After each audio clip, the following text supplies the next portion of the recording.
បាទសួស្តីអ្នកទាំងអស់គ្នាសម្រាប់វីដេអូនេះខ្ញុំសូមឆ្លើយតបនឹងសំណួរសួរថាតើគុណសម្បត្តិនៃការសាងសង់គម្រោងអគារខ្ពស់មានអ្វីខ្លះសម្រាប់គុណសម្បត្តិនៃការសាងសង់គម្រោងអគារខ្ពស់មាន4ចំណុចធំៗដែលយើងលើកមកនៅក្នុងវីដេអូនេះចំណុចទី1គឺទាក់ទងនឹងការលើកកម្ពស់ការរស់នៅបែបសម័យទំនើបព្រមទាំងកិត្តិយសផងដែរជាទូទៅនៅពេលដែលយើងសាងសង់អគារខ្ពស់យើងផ្ដោតទៅលើការ design បែបប្រណិតភាពនិងការរស់នៅបែបស៊ីវិល័យអញ្ចឹងក្នុងអគារទាំងអស់យើងបំពាក់បច្ចេកវិទ្យាទំនើបៗដូចជា smart technology ដូចជា green technology ដែលមិនប៉ះពាល់ដល់បរិស្ថានព្រមទាំង energy saving ដែលថាការសំចៃទឹកភ្លើងព្រមទាំង building facility មួយចំនួនទៀតដូចជាអាងហែលទឹកដូចជាចតាយន្តដូចជាការកំសាន្តផ្សេងៗដូចជា restaurant ដូចជា mini bar បើសិនបើអគារនឹងឯងជា mix development ទៀតវាអាចមានផ្សារទំនើបឬក៏ mart ឬក៏ clinic នៅក្នុងនឹងតែម្ដងវាផ្ដល់ភាពងាយស្រួលមែនទែនដល់ការរស់នៅនៅក្នុងអគារហ្នឹងមិនតែប៉ុណ្ណោះទាក់ទងនឹង view ផងដែរនៅពេលដែលយើងសាងសង់អគារខ្ពស់យើងមានច្រើនជាន់អញ្ចឹងច្រើនបន្ទប់អញ្ចឹង view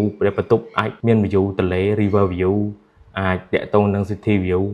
អញ្ចឹងនៅពេលដែលយើងរស់នៅក្នុងអគារខ្ពស់យើងមានភាពស្រស់ស្រាយមែនទែនពីព្រោះអគារខ្លះយើង design គ្រប់ទាំងអស់គឺមាន balcony មានវេរ៉ង់ដាទាំងអស់សម្រាប់ឲ្យអ្នករស់នៅនឹងឯងអាច relax បានមួយវិញទៀតគឺសំខាន់តាក់ទងនឹងសុវត្ថិភាពជាទូទៅនៅក្នុងគម្រោងអគារខ្ពស់យើងមានសន្តិសុខត្រឹមត្រូវយើងមានប្រព័ន្ធពលរដ្ឋអគារភ័យនៅពេលដែលមានអគារភ័យឆេះយើងមានប្រព័ន្ធពលរដ្ឋអគារភ័យព្រមទាំងដល់សញ្ញាអញ្ចឹងសុវត្ថិភាពមែនទែនមួយវិញទៀតតាក់ទងនឹងប្រព័ន្ធការពារផ្ទះអញ្ចឹងកន្លែងហ្នឹងក៏ជាចំណុចសំខាន់មួយទៀតដែរអញ្ចឹងកន្លែងនេះហើយដែលជាចំណុចសំខាន់ដែលយើងធ្វើឲ្យការរស់នៅនឹងឯងមានផាសុកភាពនិងមានសុវត្ថិភាពជាចុងក្រោយមួយទៀតដោយចំណុចទី1គឺតាក់ទងនឹងកិត្តិយសជាទូទៅមិនថាម្ចាស់គម្រោងក្តីមិនថាអ្នករស់នៅក្តឹងក្តីការរស់នៅបែបស៊ីវិល័យគាត់អាចរស់ស៊ីបានគាត់អាចធ្វើការងារបាននៅក្នុងហ្នឹងឬក៏អាចរស់នៅបានក្នុងហ្នឹងទៀតអញ្ចឹងកន្លែងហ្នឹងក៏ជាចំណុចសំខាន់មួយទៀតដែរអគារ condo ឬក៏អគារ high rise building ហ្នឹងគឺជាការអភិវឌ្ឍបែបសម័យទំនើបសម្រាប់ចំណុចទី2តាក់ទងនឹងការ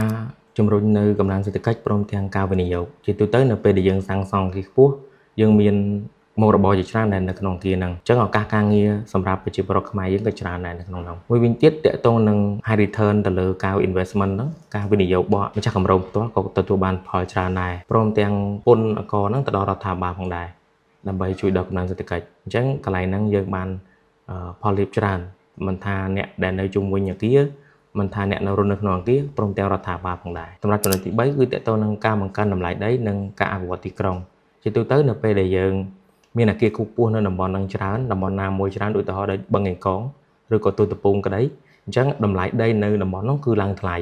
ពីព្រោះមុខរបរហ្នឹងអាចរកជាអាជីវកម្មបានច្រើននៅការរស់នៅបែបសម័យទំនើបផងអញ្ចឹងធ្វើឲ្យដីហ្នឹងឡើងថ្លៃព្រមទាំងការអភិវឌ្ឍទីក្រុងហ្នឹងឯងមានរបៀប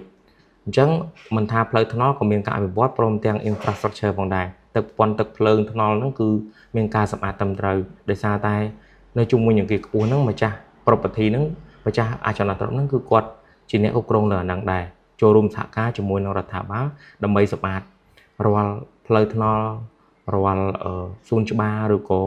៏ហេដ្ឋារចនាសម្ព័ន្ធផ្សេងៗអញ្ចឹងនៅពេលដែលយើងអភិវឌ្ឍទីក្រុងឬក៏អភិវឌ្ឍតំបន់កន្លែងណាមួយហើយដីនឹងឡើងថ្លៃផងនោះអញ្ចឹងអគារខ្ពស់រួមចំណែកធំមែនទែនក្នុងការអភិវឌ្ឍទាក់ទងនឹងហេដ្ឋារចនាសម្ព័ន្ធព្រមទាំងការសម្អាតទីក្រុងផងដែរសម្រាប់ចំណុចទី4ទាក់ទងនឹងលទ្ធភាពនិងការចំណាយដែលមានប្រសិទ្ធភាពជាទូទៅសម្រាប់គ្រួសារមធ្យមនិងបង្គួរគាត់មិនមានលទ្ធភាពឬក៏មានលទ្ធភាពតិចតួចក្នុងការរស់នៅក្នុងកណ្ដាលទីក្រុងពីព្រោះដីមានតម្លៃថ្លៃចន្លោះពី 5,000 ទៅ 7,000 ទៅតាមដីជាក់ស្ដែងដូចជាផ្សារថ្មីបឹងកងឬក៏ទូតពងអញ្ចឹងការធ្វើអគារខ្ពស់អនុញ្ញាតឲ្យគាត់មានលទ្ធភាពពីព្រោះបន្ទប់មួយឬក៏ partition មួយហ្នឹងមានចន្លោះពី 50,000 ទៅ 10,000 ទៅតាមប្រណិតភាពនិងទំហំជាក់ស្ដែងដែលគាត់ទិញអញ្ចឹងកន្លែងនេះជួយសម្រួលដល់គ្រួសារមធ្យមនិងបង្គួរគាត់អាចមានលទ្ធភាពដើម្បីរស់នៅទីក្រុងបានជាពិសេសនៅកណ្ដាលទីក្រុងជួយសម្រួលបានច្រើនមែនទែនមួយវិញទៀតទាក់ទងនឹងការថែទាំជាទូទៅនៅពេលដែលយើងរស់នៅក្នុងអគារខ្ពស់គេមាន maintenance team មួយដើម្បីជួយជួសជុលទាក់ទងនឹងប្រព័ន្ធទឹកភ្លើងទាក់ទងប្រព័ន្ធ network ឬក៏ទាក់ទងនឹង partition ណាមួយដែលមានបញ្ហាចំណុចពិសេសមួយទៀតទាក់ទងនឹងការចំណាយគឺការធ្វើដំណើរនិងពេលវេលាដែលយើងធ្វើដំណើរបើសិនបើយើងរស់នៅឆ្ងាយពីទីក្រុងយើងប្រើពេលវេលាយូរនិងការចំណាយទៅលើការបើកបរឬក៏ transportation ហ្នឹងអស់លុយច្រើនអញ្ចឹងនៅពេលយើងរស់នៅអគារខ្ពស់ចំណាយអស់តិចពេលវេលាតិចព្រោះនៅរស់នៅកណ្ដាលក្រុងអញ្ចឹងការធ្វើដំណើររយៈពេលខ្លីបើសិនបើយើងរស់នៅក្នុងអគារដែលមានមុខរបរស្រាប់ឬក៏តាក់ទងនឹងកន្លែងការងារយើងនៅក្នុងអគារហ្នឹងស្រាប់អត់ទៅស្រួលមែនតើព្រោះយើងចំណាយពេលវេលាតិចមែនតើហើយនឹងមិនបាច់ចំណាយទៅលើការធ្វើដំណើរផងដែរអញ្ចឹងកន្លែងហ្នឹងគឺជាគុណសម្បត្តិធំមែនតើសម្រាប់អ្នកដែលរស់នៅអគារខ្ពស់នៅកណ្ដាលទីក្រុងទីចុងក្រោយខ្ញុំសូមសង្ខេបតាក់ទងនឹងគុណសម្បត្តិនៃការសាងសង់អគារខ្ពស់ទី1តាក់ទងនឹងការលើកកម្ពស់របៀបរស់នៅបែបសម័យទំនើបព្រមទាំងកិត្តិយសសម្រាប់ចំណុចទី2តាក់ទងនឹងជំរុញនឹងកំណើនសេដ្ឋកិច្ចព្រមទាំងការវិ វិនិយោគសម្រាប់ចំណុចទី3តេតងនឹងការបង្កើនតម្លៃដីព្រមទាំងការអភិវឌ្ឍទីក្រុងហើយចំណុចទី4តេតងនឹងលទ្ធភាពនិងប្រសិទ្ធភាពនៃការចំណាយប្រសិនបើបងប្អូនមានគំនិតបន្ថែមឬក៏មានយោបល់បន្ថែមទៀតបងប្អូនអាច comment នៅក្នុងវីដេអូនេះផងដែរសូមអរគុណ